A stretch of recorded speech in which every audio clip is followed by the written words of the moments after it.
Chase Lee Hike with the Blue Futon. Another movie I saw in theaters is American Underdog. Is this really a true underdog story, or is this kind of an overdog shaped as an underdog? Let's find out. Roll that intro.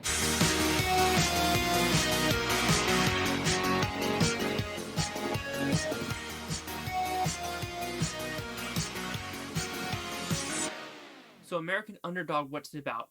It is a pretty simple premise. It is the story of Kurt Warner from, kind of like childhood, even though it really doesn't go into childhood, his college days, him working at the Hy-Vee, his marriage, his girlfriend, and getting into the Super Bowl as a rookie in his first year and actually winning the Super Bowl in 2000 with the St. Louis Rams. Not the Los Angeles Rams, because that's new now, but the St. Louis Rams. Did I like this movie? I love this movie, guys. This is a huge, huge crowd pleaser of the year. That is my synopsis. Not synopsis, but if you had me have a quote on the DVD cover, it would be the crowd pleaser of the year, because this works on every single level. Emotional, check. Story, check. Characters, check. Humor, check. Drama, check. Believability, check. It checks almost every single box. You have Zachary, Levi, Anna Paquin, as well as Dennis Quaid, and they all play their parts perfectly. And everyone in this movie has acted extremely well-rounded, extremely great, and I love this movie.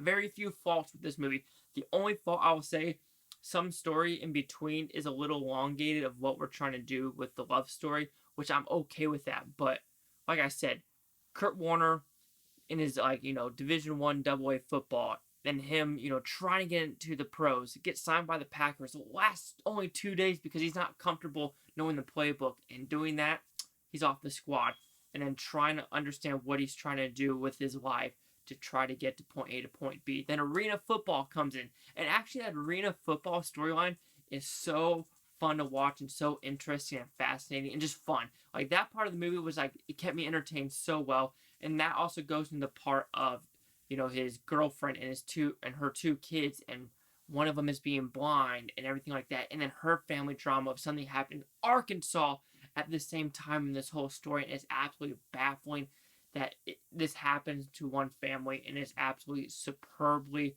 filmed, superbly shot, and I absolutely love this movie. Like I said, I was in tears in this movie just because of a wedding scene, and the girl's like, "I love you, Daddy," and then the blind son is also singing country to him. There's a funny country storyline to it. That was funny. Just everything in this story, you will cry, you will laugh, your emotions will just be all over the place with a movie like this.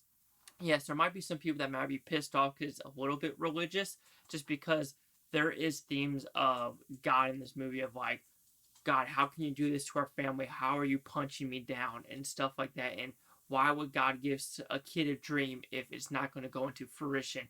And there's very valid points for people that are religious. And I think people that don't have the open eyes oh, it's a religious movie, I'm not even going to pay attention to it.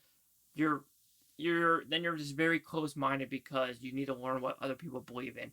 And with this movie like this, it is fantastic. This, I think, will make my top 10 of the year. To me, it is that good, that well crafted, that well of a message. It's a crowd pleaser, and I loved it, and I needed it, New Year's Day by myself.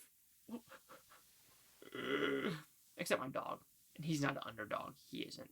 So American Underdog will receive a 4.5 out of 5 Blue Futons. He goes at 90%. I really want to give this 100%. I really, really do.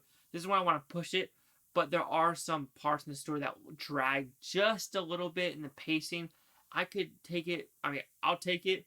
But like I said, and also with movies like this, I don't know what is actually real. I know Kurt Warner and his wife produced it. I just want to know his backstory, his friends back in Iowa and the whole country dancing scene. I want to know if those characters are actually real. I could do research and I could put it up to 100%, but right now I'm keeping that 90. So do you agree with me? Or the critics or user scores? But you don't know those, so let me figure out right now. Anna Paquin, did I say her name right? Anyway, critics a 73% with 55 of them, and the audience score a 98% with 1,000 of them. Yes. Here's critic consensus. American Underdog sticks to the standard inspirational sports drama playbook and proves once again it can be very effective in the right hands. Abso-freaking-lutely. I'm just curious. Let's look at one negative right now.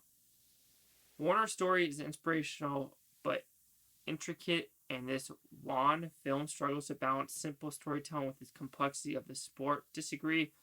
American Underdog doesn't ever really connect the modest to a quarterback. I disagree. I don't know. I disagree with the critics. Like I said, I do think this religious aspect of the movie is going to shoot some of the critics down. Because I've seen some of these critics and what they write.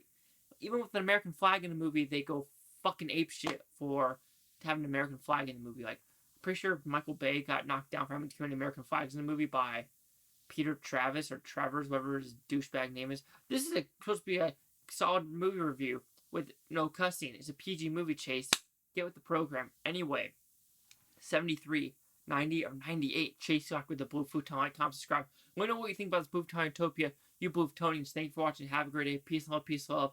And again, if you want a crowd pleaser at the very end of the year, this is the way to go. It tugs. It tugs so hard.